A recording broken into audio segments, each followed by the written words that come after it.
Hay muchos prejuicios relacionados a las personas mayores, pero la pobreza en general es algo que pareciera tener sentido, al menos en Latinoamérica. Después de todo, no somos las economías más fuertes del planeta, al menos no internamente. ¿Pero es esto cierto? ¿Son los viejos pobres en América Latina?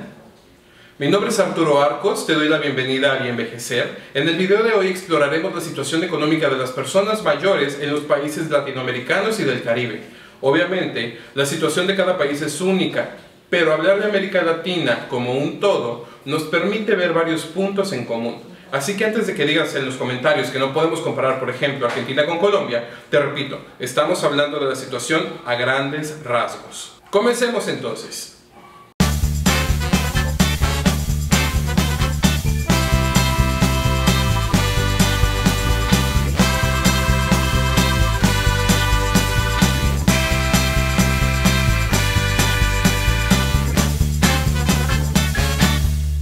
¿Son pobres los mayores de Latinoamérica y el Caribe? Bueno, lo primero que debemos saber es que por regla general los países de esta área geográfica son pobres. A excepción de Chile, Panamá y Uruguay, las naciones de América Latina cuentan con una población empobrecida superior al 20%. En casos extremos como Haití y Guatemala, el porcentaje de pobreza supera el 80%. Esto a comparación, digamos, con países europeos que han experimentado una muy sana economía durante décadas, aunque eso está cambiando en el presente. Pero solo porque los países son pobres, ¿significa que los viejos que viven en ellos lo son? Algo curioso ocurre en América Latina, algo que va en contra de lo que podríamos creer. La población anciana viviendo debajo de la línea de la pobreza suele ser menor a la media nacional. No por mucho, hay que aclarar, pero con excepción de Costa Rica, El Salvador y Honduras, el resto de los países presentan ancianos marginalmente mejor económicamente que las personas jóvenes. Esto puede deberse a la acumulación de riqueza durante los años, los ancianos han tenido más tiempo de ahorrar y hacerse de un patrimonio. También el sistema de pensiones de cada país puede beneficiar más o menos la economía de los mayores, hablaremos de esto en un momento. El apoyo por parte de familiares, quienes en muchos casos son la principal o la única fuente de sustento del mayor, también juegan un rol clave. O simplemente el hecho de que las personas pobres no suelen vivir tantos años. Cruel, pero cierto. Y sobre el tema de pensiones, digamos que hay mucho de qué hablar. El promedio en la región de ancianos con pensiones gubernamentales es del 67%, aunque varía de país a país. Las pensiones suelen ser menores al salario mínimo y en muchos casos no son compatibles con otro tipo de ingresos formales como la jubilación o el salario.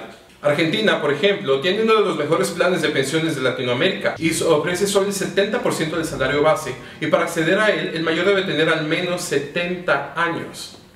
Por el contrario, en Bolivia el programa Renta Dignidad beneficia a casi el 100% de los adultos mayores, aunque la suma que ofrece es menor a $1 por día.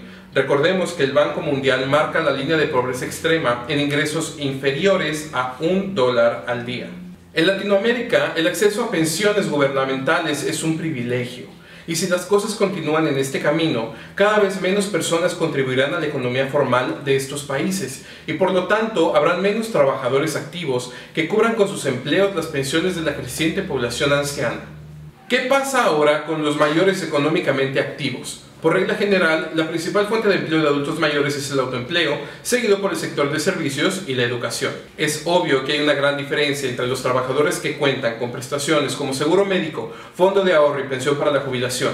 Pero de nuevo, estos son una minoría. Por ejemplo, en México, menos del 10% de los adultos mayores cuentan con pensión jubilatoria.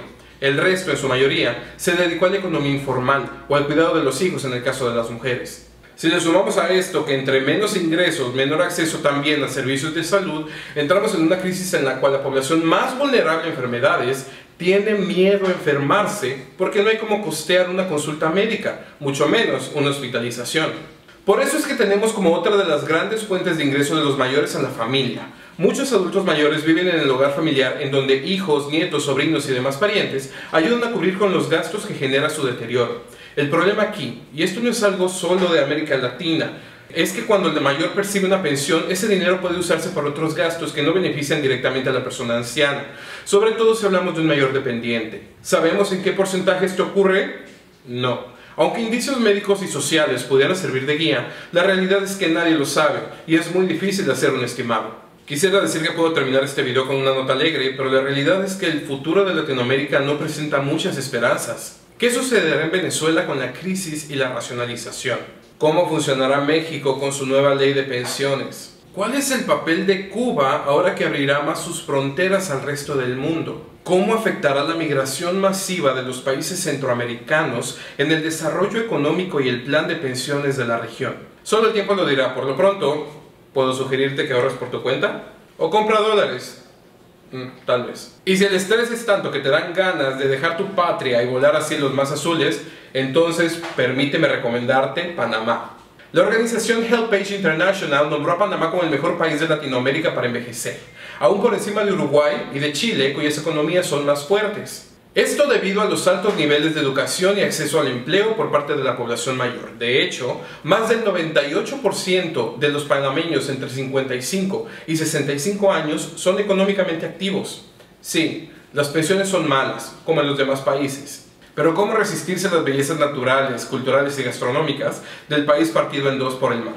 Y ahí está, señoras y señores, su nota alegre.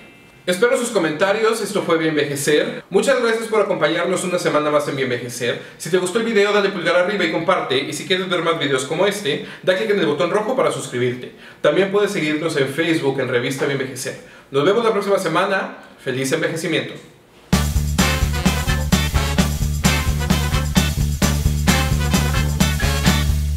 Pero ¿cómo resistirse a las bellezas naturales? ¿Qué? Pero ¿cómo resistirse a las bellezas naturales, culturales?